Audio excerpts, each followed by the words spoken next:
There comes a point in society where production is no longer really important. To illustrate this, I like to use the example of a smaller society than the one we currently live in.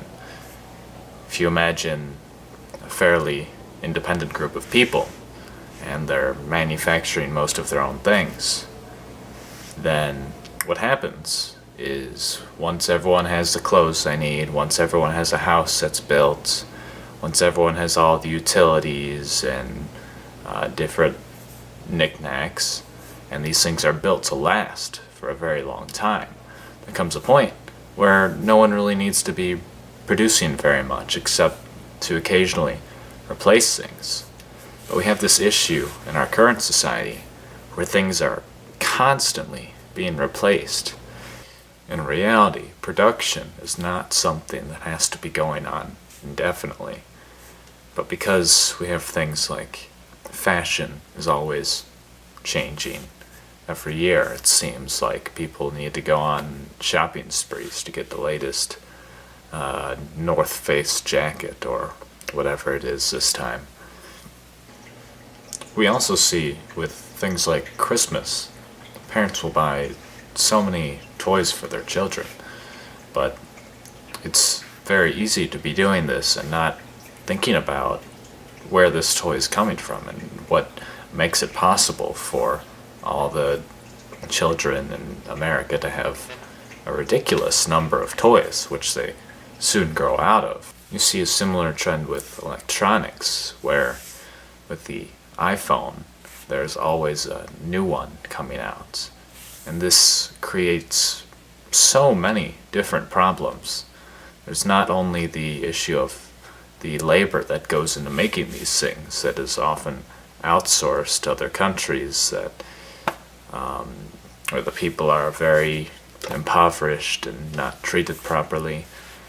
There's the issue of the actual resources that are needed to create the phone, and of course there's the eventual waste where everyone has gone through their old iPhones and they end up in a dumpster somewhere along with last year's fashion trends. A lot of these problems are created because of our pursuit for profit, but we're going to realize at some point, we have to realize this, that profit without resources is not doing the world any good.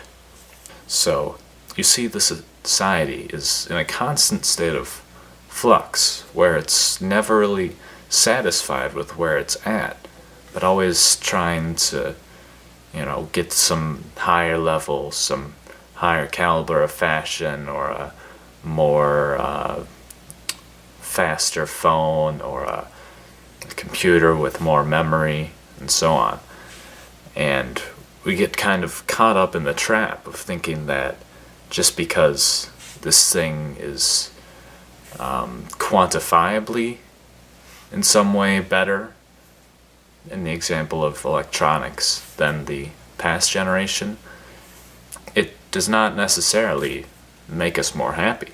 I mean, it might look a little bit more appealing, but that novelty quickly wears off, as with all things that people go on shopping sprees for. It all eventually wears off, but when it does wear off, there's always something new, and this perpetuates the cycle. I think a good way to solve this issue would be to possibly slow down on innovation a little bit. We don't really need faster phones. We don't really need significantly better graphics on our game consoles and computers, things like that. Without this cycle, there comes a point where money itself becomes obsolete because everyone has the things they need. Everyone has a house that's built. Everyone has, all the different things that you would normally spend money on. I personally am a fan of the way that Native American tribes functioned before we came along and said that agriculture is the way of doing things and kind of threw them out, and along with most of their culture. But of course they had no money, really. They just had such a strong sense of community that everyone was provided for. Everyone had everything that they needed. They didn't feel like they needed all these fancy cars and large houses. And even if they were offered these things, I think that they would realize that it's not necessarily the house or the car that's going to make you happy, but it's the community itself. It's where the car takes you. It's who you bring into the house.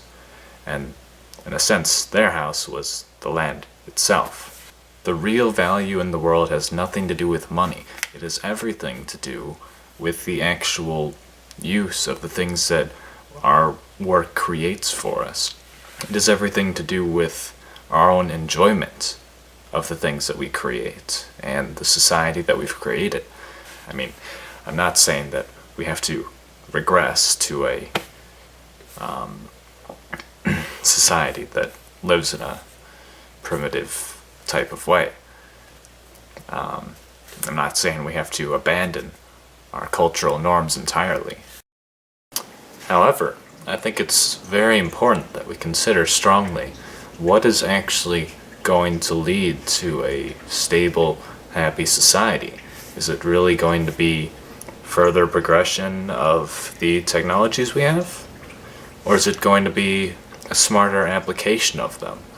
If we want to have a stable society that is at the most benefit for everyone, not just the people at the top, then we need to make it so that we are not just pursuing profit, but we are making things that last for a very long time. We have to begin to see that the incentive for corporations to be striving for ever-increasing profits is not necessarily what's best for society at large, and take action for ourselves by not always buying into the commercials we see and the type of marketing that goes on today.